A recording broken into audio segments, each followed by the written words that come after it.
우리 하나님 말씀 함께 보도록 하겠습니다. 여호수아 2장 1절에서 24절까지 말씀입니다.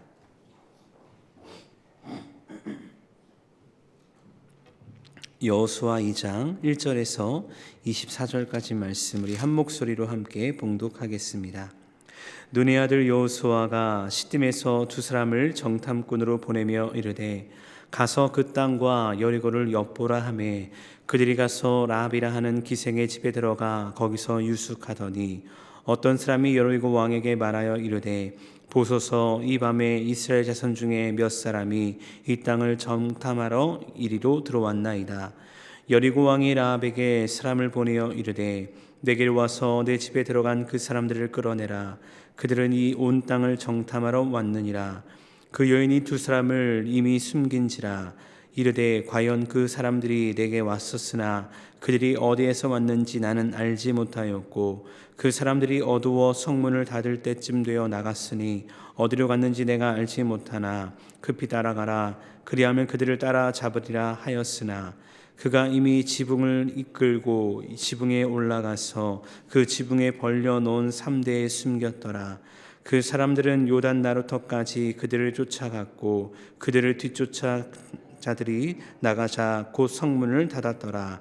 또 그들이 눕기 전에 라합이 지붕에 올라가서 그들에게 이르러 말하되 여호와께서 이 땅을 너희에게 주신 줄을 내가 아노라.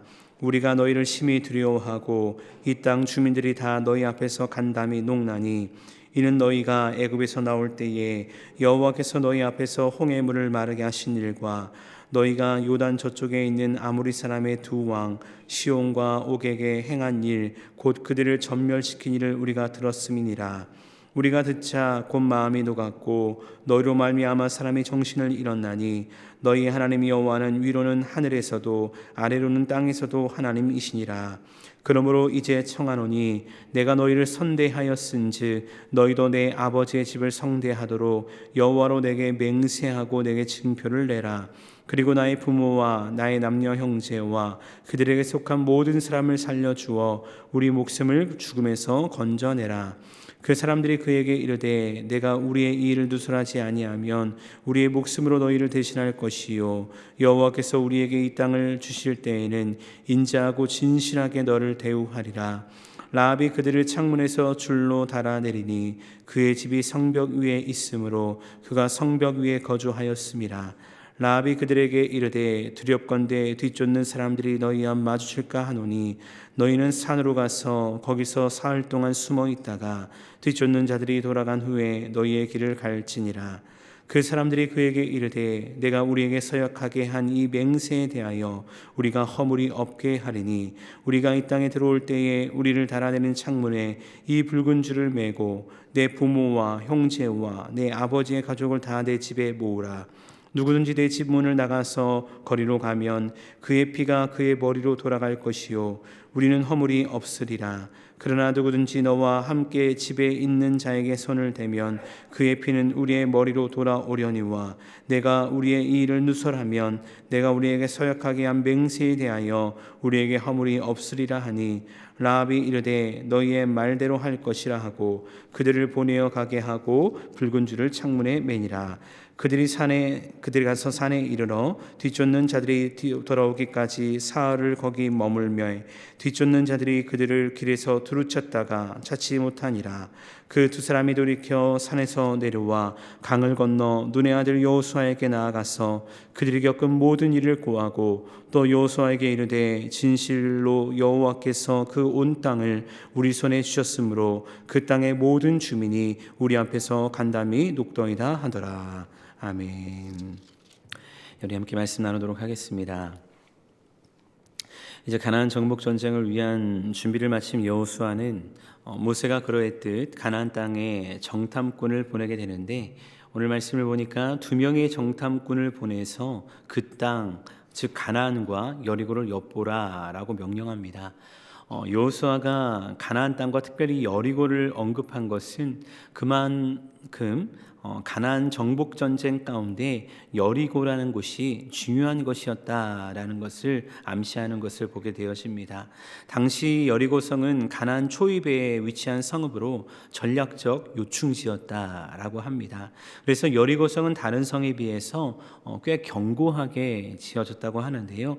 고고학적 발견에 의하면 여리고성은 두 개의 성벽으로 세워진 요새화된 성읍이었다고 합니다. 그리고 성벽과 성벽 사이에는 주로 소외된 계층이 살고 있었는데 그 성벽 사이에는 오늘 말씀에 나오는 라합과 그의 가족들도 함께 살고 있었습니다. 이어진 1절 이하의 말씀을 보니까 여호수아에 의해 보내진 정탐꾼 2명은 라합이라는 기생의 집에 들어가서 거기에 유숙했다라고 말하고 있죠. 근데 정탐꾼의 존재가 여리고 내에서 발각이 되었고 어떤 사람이 여리고 왕에게 고발하게 되어집니다.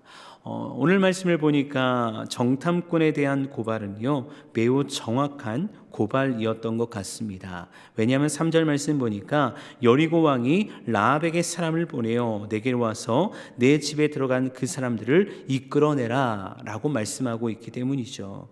여기서 여리고 왕이 보낸 사람이란 당연히 여리고의 군사들이었을 것입니다.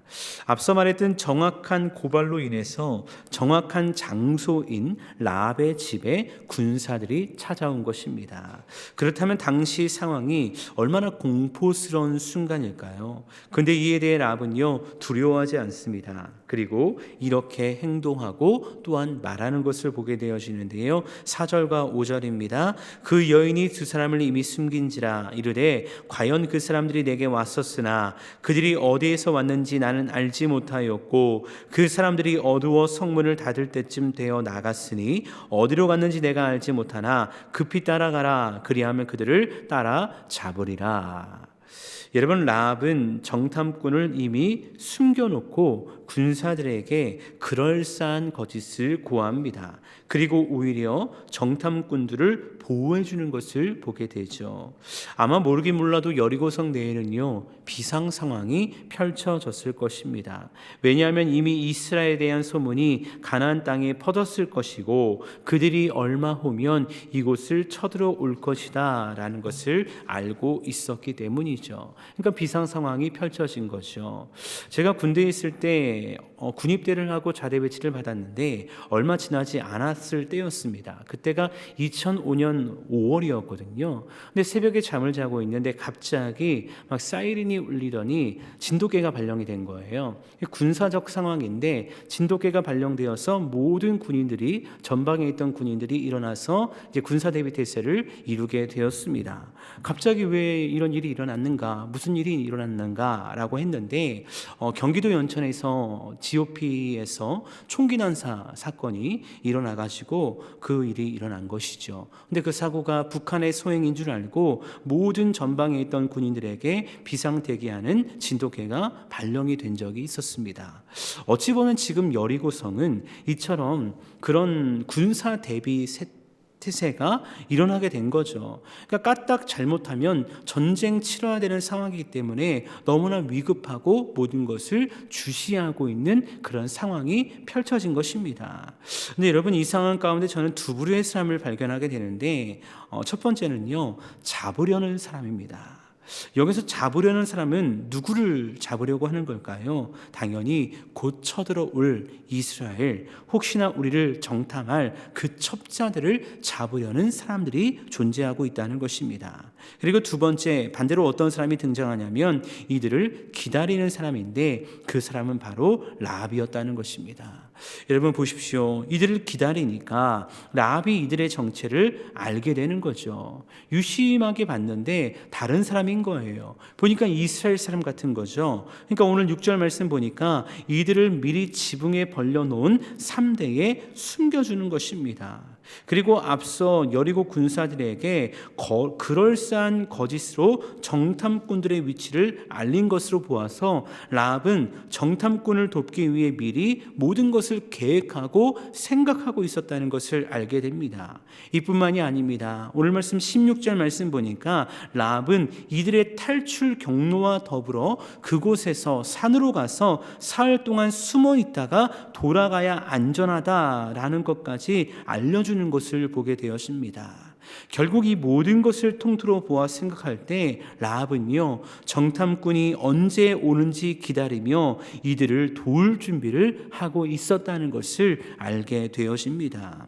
그렇다면 도대체 라합이 이렇게 한 이유가 무엇일까? 이스라엘 백성 입장에서는 참 고마운 사람이지만 여리고 사람의 입장에서는요, 배신자 아닙니까? 여러분, 그녀는요, 수많은 소문을 통해 이스라엘의 하나님이 누구인지 들었는데 그 들음이 그녀의 마음속에 하나님에 대한 분명한 믿음으로 자리 잡았기 때문에 이런 행동을 하게 되었다는 것입니다. 여러분, 우리는 오늘 말씀을 통해, 특별히 라합을 통해 참 많은 것을 깨닫고 생각하게 되어집니다. 특별히 이스라엘 백성 1세대의 모습, 그들의 모습과 비교했을 때 어떠했습니까? 이스라엘 백성들 출애굽하고 너무나 많은 기적을 경험했습니다. 하나님의 말씀을 들었습니다. 그런데 끝없는 불평과 원망으로 인해 그들은 가나안 땅에 들어가지 못하였고 광야에서 방황하다가 죽음을 맞이하게 됩니다. 근데 선민이 아니었던 라합, 기생이라는 신분으로 세상 사람들에게 천대받았던 라합은 어떠합니까? 자신의 눈으로 본 것은 없습니다. 그저 하나님에 대한 이야기를 들었을 뿐인데 그 들음이 하나님에 대한 분명한 믿음의 고백과 선포로 이어지게 되는 것을 보게 됩니다. 근데 사랑하는 여러분, 올 한 해 우리의 삶에 이러한 은혜가 있기를 간절히 주님의 이름으로 축원합니다. 여러분, 우리의 삶 가운데 하나님의 말씀이 얼마나 많이 들려지고 있습니까? 우리에게 주어진 시간들을 생각해 보면 그렇더라고요. 일주일의 시간 가운데 새벽 예배도 5번이 있고 수요 예배도 있고 금요 기도회도 있고 주일 예배도 있고 우리가 모이는 예배가 일주일에 8번의 모임이더라고요. 근데 이를 1년으로 따져보니까 416번의 예배를 드릴 수 있거든요. 이뿐만입니까? 이외에 모이는 수많은 소그룹 모임들, 제자훈련, 중보기도 모임, 여러 가지 모임을 통해서 하나님의 말씀을 들을 수 있다는 것이죠. 그런데 한번 생각해 보기 원합니다. 그렇게 수많은 모임을 통해 하나님의 말씀을 듣는 우리들이 정말 그 말씀을 얼마나 생명의 말씀으로 받고 있고 듣고 있는가? 로마서 10장 17절은 우리에게 말씀합니다. 그러므로 믿음은 들음에서 나며 들음은 그리스도의 말씀으로 말미암았느니라. 사랑하는 여러분, 올 한 해 우리의 믿음이요, 그 어느 때보다 더욱더 자라나기 원합니다.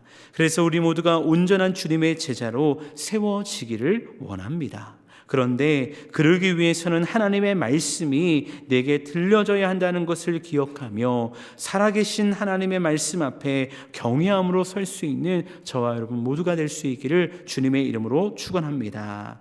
다시 말씀으로 돌아와 보면 라합이 하나님에 대해서 그러면 들은 것이 무엇인가? 무엇을 들었기 때문에 라합은 여리고를 배신하고 하나님을 경외하는 자로 서게 되었는가? 오늘 말씀 10절 말씀 보니까 2가지 사건을 들었다라고 정탐꾼들에게 이야기를 하고 있습니다. 너희가 애굽에서 나올 때에 여호와께서 너희 앞에서 홍해물을 마르게 하신 일과 너희가 요단 저쪽에 있는 아모리 사람의 2왕 시온과 옥에게 행한 일, 곧 그들을 전멸시킨 일을 우리가 들었음이니라 라고 말씀합니다.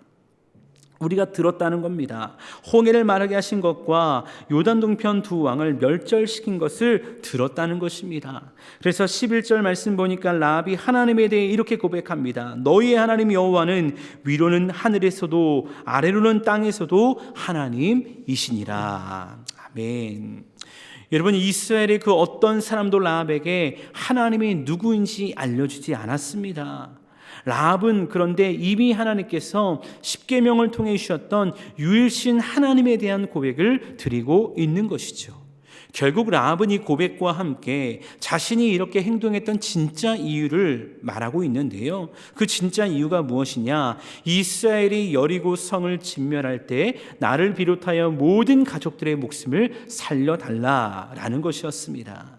그러자 라합의 진실된 고백을 인정한 정탐꾼들은 라합과 맹세하며 언약을 체결하는데, 오늘 이어진 18절 이하의 말씀을 보면 이 언약을 이행하기 위한 세 가지의 조건을 제시합니다. 첫 번째는 이것입니다. 정탐꾼들을 달아내린 붉은 줄을 라합의 집 창문에 매라라는 것이었습니다.